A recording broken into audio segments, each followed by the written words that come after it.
and what they want, no more errors from the whole Ferrari crew, particularly in situations like full course yellows and safety cars. He's right as well, by the way. We heard Bruce say to Robert that... oh, look at this. Sorry, Graham. Look at this. Could be a change. That was a tag as they came through and threaded the needle. And that is the Alpine. That could have been an awful lot worse. Well, I thought it was going to be an overtake. It was ultimately, but I didn't expect the car to get turned around. And that was, you had the hypercars going in before the final corner, either side of the GT cars. So I need to have another look at that one. It was at least 3 wide. I think for a moment it was 4 wide. I think it was 4, wasn't it? And I just sensed as soon as you started talking, sorry to cut in, but look, yeah, in between the two of them, and he has tagged the Porsche. Is that the Iron Dame's car? Yes. He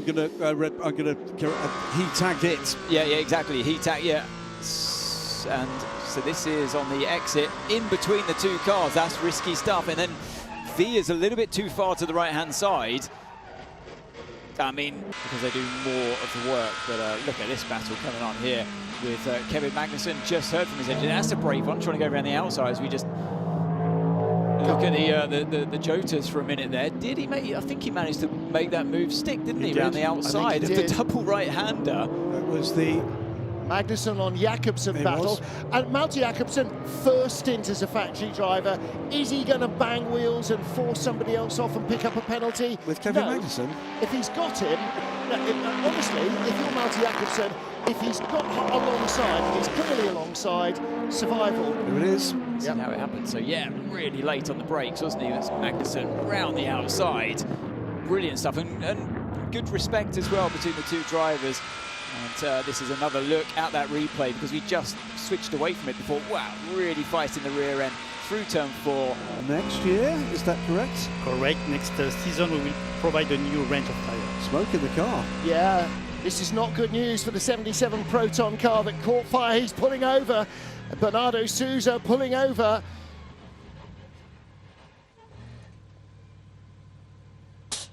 Right, bailing out very quickly, fire underneath the car. This is almost a direct repeat of what happened to Ben Tuck in the very first session of the prologue last week. He gets out and he's not been able to stop right by a fire point. Safety car scrambled immediately by Eduardo Freitas, because he's going to want to send a fire engine or something down there. Nearest marshal's post is right beside him, but it's not a fire post. And he is absolutely powerless to do anything about it. So there is an onboard fire extinguisher system, but this is deja vu all over again for the team. I think the extinguisher went off actually when he was trying to get. It looked like it in the cockpit, didn't it? But it does not extinguish. There's a double system inside the cockpit to provide protection for the driver, but also underneath the bonnet. And he's just, somebody please come with a fire extinguisher. Now the marshals obviously are reticent to just start running across the track immediately, because there are racing cars out there. Well, and actually the driver can't cross the track either, so you've got to stick to, and that's not good. Yeah, he's going to try and save the car if he can, rather than stand and watch it burn to the ground. But you're not allowed to cross the track under a safety car situation. So yeah, he's going to be getting a fine or some kind of penalty coming his way as well. Let's see, where is it? That's Hansen. No, he's on his own. Are there any cars around him? No, that was just all alone. Yeah, we had you two into both sides. Have a look. The front is completely locked. This is locked. Have a look.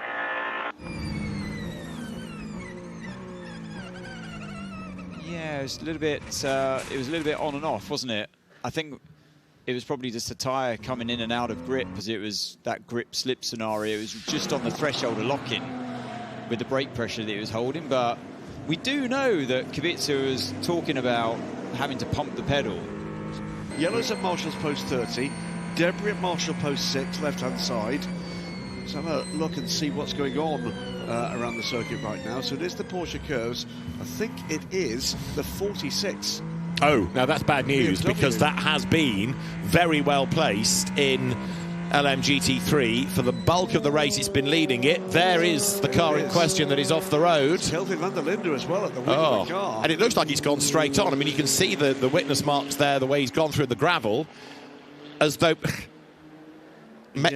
Has there been a failure which has taken out the power steering, taken out the steering altogether? It just looks like it's gone straight on. The lights are on, I'll grant you, but it's very odd that it would have gone straight. There's no sort of spinny wheel action at the moment, so I wonder if there's been further drama. Let's watch and see what we can see here. This is on board with Kelvin van der Linde, and he has indeed a bit of a wiggle.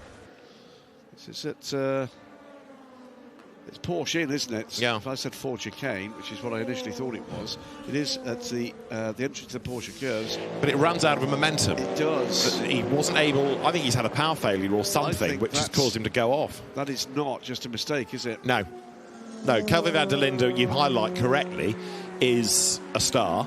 And the fact that he wasn't able to bury his foot, and look how close he is to the access road, the fact that he couldn't get there suggests that the car has just had a failure of some sort. There doesn't appear to have been an attempt to get there. That's Yeah. Those, like you said, the witness marks, no deviation from there. No, he's not buried his foot, he's not dragged it out. Well, here's a sentence I shall have a stab at. We are preparing for a slow zone. We are indeed. Well done, sir. Thank you for not buzzing for hesitation there. No, that's absolutely fantastic at this time of the morning for a man of your heritage. And all of a sudden, look, Sarah Bovey can come right back at Lilo Adu in the unofficial Coupe des Dames that we've got going on here, heading toward the Ford chicanes. Yeah, Ricky Perra leads this race, by the way, by 1 minute and 14 seconds from Jose Maria Lopez, the multi-first Form 92 Porsche, in dominant form this evening.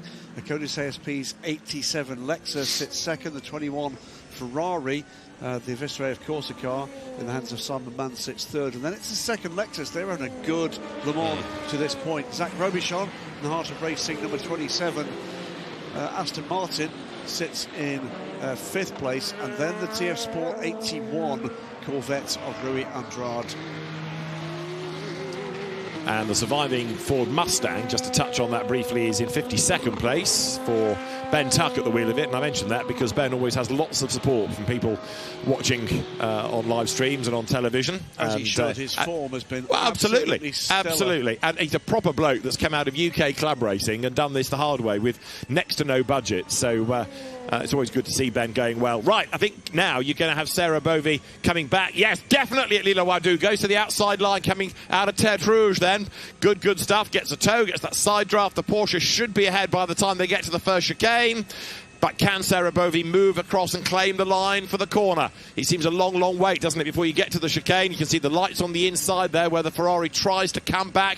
They're heading into the braking zone. Is the Porsche going to turn in ahead? No! Lilo Wadou late on the brakes. A brush between the two of them. Hard racing, fair racing, good racing, and the Ferrari stays ahead. Right, okay. Gosh, I remember seeing it as a car This does not look good at all, does it? Marshall's Post 6 is Terre Rouge. That's the 24 Nielsen racing car with Databricks backing on it. I'm impressed you can spot that. That car that's got damage, hasn't it? Big damage. Ken Bullock-Basie aboard that car. And there's damage at the front by the look of it. It's hit the barriers. That's hit the barriers hard. That is the blue light. That is the light. It's the safety car. Now we've got a bit of drama. Right, first one of the race, isn't it? It's, I believe that's right. Yeah, 3 full course yellows and our first safety car. And all of a sudden, the team scrambled because now we get the strategy coming into play. Well, first things first, what does that blue light mean? It is inertia-driven, a G-force-driven sensor. That driver has suffered quite a big G deceleration, high G deceleration, will be going to the medical centre come what may, but looks to me, get a little bit of moving in the cockpit, and Marshall's now with him, sideways into the barrier, I think, is what's gone on there. FIA making some inroads into the advantage of the Toyota, and side by side here, between the 51 Ferrari and Raffaele Marciello. 50 car Miguel Molina wants to get into this fight as well. BMW softs it out for now. Got the investigation underway about some kind of behaviour pit exit for Marciello. With some very fierce racing indeed down to the Mulsanne corner. This is how it looked on board. Yes, indeed. He's been following, maybe just stymied a little with the traffic, but it was a good slipstreaming move here from AFA. Tried to go defensive, wasn't the room to do it though this time. Watch to the right, there goes the Ferrari. Compromises entry though there, over the curb to the inside. That gave the opportunity for Ryo Hirakawa to go to the right hand, to driver's right. That was blocked, but that then caused a little bit of reduction in the straight line over to the curb for Ryo Hirakawa. Didn't manage to get up the inside, and it was the Ferrari that managed to hold the inside line all the way down to Mulsanne corner. Great stuff from both of them. So it's the out lap for the 18. We were watching that pit stop, weren't we? And you can see the right rear, the drive shaft just spinning round. That is Porsche's post 16. Oh dear. Now that is, of course, a driven wheel as well. Yeah, that's game over. Race done for car 18. Don't know. Let's have a look here what happens. Wheel's already gone at that point. Wow, look how it was for the other cars following. I think the wheel might have still been on at that point, Graham, because there it is. Well, there's that on the racing surface. 5. Oh dear. That's a big crash. Well, now this is going to be the first interruption of green flag racing, and that's the 54 Ferrari. Is it Thomas Floor back at the wheel? It is. It is. And towards the end of his final stint in the car and of the season, contact from a hypercar. Oh, it was with a Cadillac, wasn't it? I didn't see which one. I think 38. Jenson Button and Sheldon van der Linde were the two other cars. He got sandwiched between them, didn't he? That's the problem. Oh, he just didn't see the car come around his outside, and oof. Hope he's all right from that one. Well, the good news is he was definitely moving in the car. Alex has just put in the fastest lap of the race. We're going to say thank you. I know you're eager to get back to what could be quite a breakthrough result here this evening. A 1:51.038 from Alex Riberas in the 009 Aston Martin, as he goes head-to-head with Sebastian Buemi, who may have Martin Haven a bit of trouble ahead. I think Buemi is not going to be an easy pass to make, but Riberas has definitely got the speed, he's got the grip with the tyres, and there's no question he's got the incentive. Sebastian Buemi will do everything he can to hang on, but Alex Riberas has just snatched back that fastest lap on lap 111 of this race.